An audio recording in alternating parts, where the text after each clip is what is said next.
to Women Succeeding with Epilepsy. More than 16 years ago, Heather Everly was working her way through college when she was diagnosed with epilepsy. At first, she was upset and scared, but eventually she learned that it is possible to live well with epilepsy. She is now happily married, living in Florida, raising 2 children ages 9 and 11. Heather does not let epilepsy interfere with her life goals. She has degrees in communications and English. She has a teaching certificate and is working toward law school. Heather hopes to become a criminal prosecutor and is making her life experience available to all of us.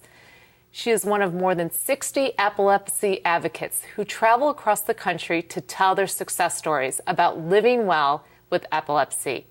Her story is also featured in Epilepsy Advocate magazine and on healthywomen.org. Welcome, Heather. Thanks.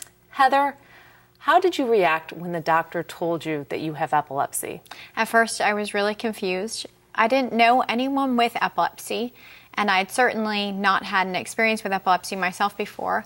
At the time, I was a very busy college student. I was holding down 2 jobs and going to school full-time, and I didn't have time to have epilepsy, and I certainly didn't have a place for epilepsy in my life, nor did I want one. And I had a hard time dealing with the idea of even having epilepsy.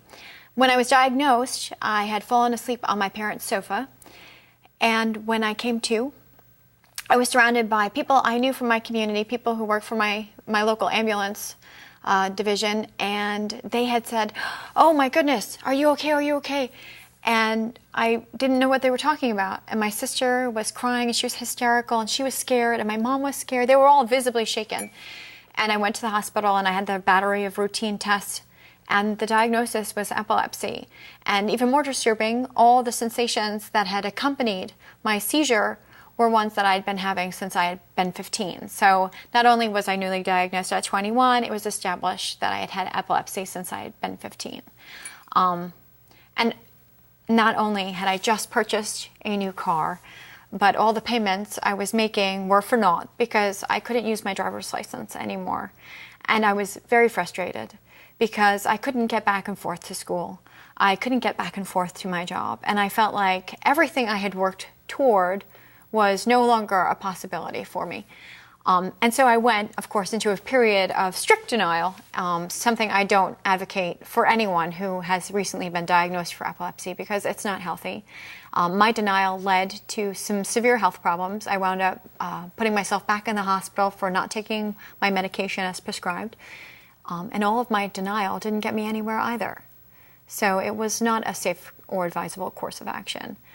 But from that place, I learned that I not only had to take control of my epilepsy, but take control of my own health. What was most challenging about learning to live with epilepsy? The most challenging thing, I think, about learning to live with epilepsy was I also had to learn at that point in my life about how to live an adult life. So I was balancing the challenges of living an adult life as a person who was only 21, and all the stresses of a college life and a job, and now not being able to drive, and balance all those things, and of course, how to live with epilepsy.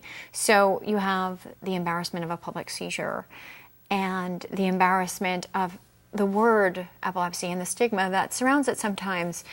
And of course, the difficulties of maintaining a grade point average and maintaining your responsibilities that you see coming with adult life. Right.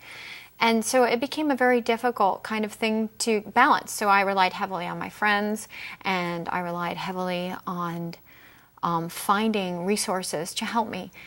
And the embarrassment of public seizures, that is something that can't even really be explained.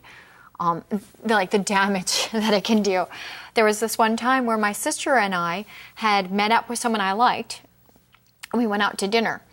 And we were sitting at the dinner table, and I could have sworn that I said to my sister, "I'm going to have a seizure," but she swears to this day that I only said, And when I did come to, there was people from the restaurant standing around me, but the gentleman that I liked was gone. And I realized how impactful this might wind up being. It sounds like that was a difficult time for you. How were you able to turn things around?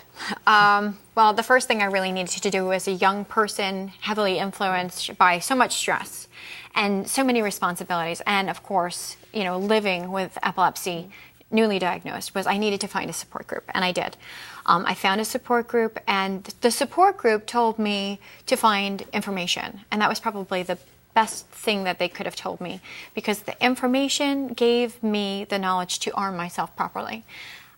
It wasn't just the information, though. I needed heavily to rely on my friends and giving them the same information so that they understood what I was going through and they understood the level of dedication that I had to my own health and to understanding my epilepsy.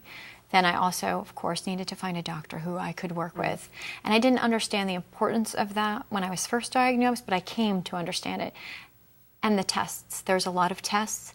And at first I didn't understand them, but the more research I did, the more knowledgeable I became about those tests and how important they are. I realized that I needed to take control. And the moment that became pivotal was when I started to feel these strange sensations again after I'd already been diagnosed. I had already come under control with the first type of seizures that I was having. And again, these sensations started to pop up, and I didn't know what they were. And they were happening like 20, 30 times a day. And I went to my first doctor and I said, I think something's not quite right. I'm having these sensations. I don't think that they're quite right. And he said, oh, no, they're a side effect of your medication. And I just didn't trust his opinion on it. And I went to my girlfriend and I said, something's not quite right. And she said, I think that you should go see my neurologist. And I said, you're a neurologist? And I was taken aback by this. All of these years that I had known her, it turns out that she also had epilepsy, but she'd never bothered to tell it to me because she had been so withdrawn about the whole thing. And I did go see her neurologist. And of course, he set me up with another set of tests. And it turns out that I was having 20 to 30 seizures a day on a different type of seizure. And he gave me a medication, and within about 30 to 45 days, those seizures finally withdrew. And I didn't realize how taxing they had been. And if it hadn't been for my mentioning it to her, my checking with another doctor, they would have never stopped. And that is something that you can't really emphasize enough. You have to advocate for yourself. And I think that was the thing that really turned it. I had to realize that I had to control my own epilepsy, and I had to take control. How lucky for you to have this friend at the right place and the right time. Let's fast forward a few years. You met an amazing man, you got married, and had children. How did you meet your husband, and how did you tell him that you had epilepsy? I met my husband while I was working in a restaurant, and he came in and he was a customer. And I had only been diagnosed with epilepsy for about 7 months. And I had just had a seizure on the night that he asked me out. He came in to the restaurant and we were flirting. But the night he asked me out, he came, and I didn't want to go out because I had just had a seizure and I kind of had to deal with the reality of that. And he said, I'm going to come over anyway, and I'm going to bring Chinese. And that was how we had to deal with that first situation. And he did. He came to my house and he brought takeout Chinese, and we had my first date with him at my house with my parents. Post-ictally. I mean, it was a very interesting situation to have to deal with. And it kind of changed the face of our relationship because I had no choice but to be open about my epilepsy with him. And we've been married now for more than 13 years, so... Well, congratulations. Thank you. When you and Eric decided to have children, what did you discuss? That was a difficult discussion. My first neurologist had said that I should not have children. I was fortunate enough to make a switch, as I mentioned earlier, and so I had gotten new information. But had I not gotten that information, that could have been a real situation, because we had initially discussed the possibility of adoption or possibly having my sister, obviously, carry a child for me. So those were things that came into play because we didn't have enough information, which is why you really need to control your own situation. And then my husband was in the military, so we moved 7 times in 6 years, and you have to get really good at spotting a good neurologist very quickly.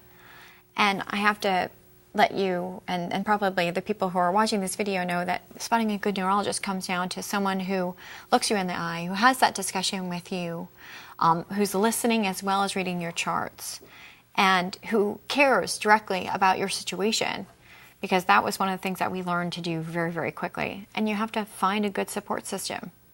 You've shared such great information. Do you have any additional tips for women? If I had any tips to offer for women, it would be to think of themselves as holistic beings. So when they go to the doctor, to remember that they aren't just patients with epilepsy. Instead, they are patients who have epilepsy. So when they go to the obstetrician or when they go to the general practitioner, they should mention that they have epilepsy to everyone. And so when they go to the epileptologist or the neurologist, they should mention that they have a cold, or they should mention that they're being treated for some other medical condition.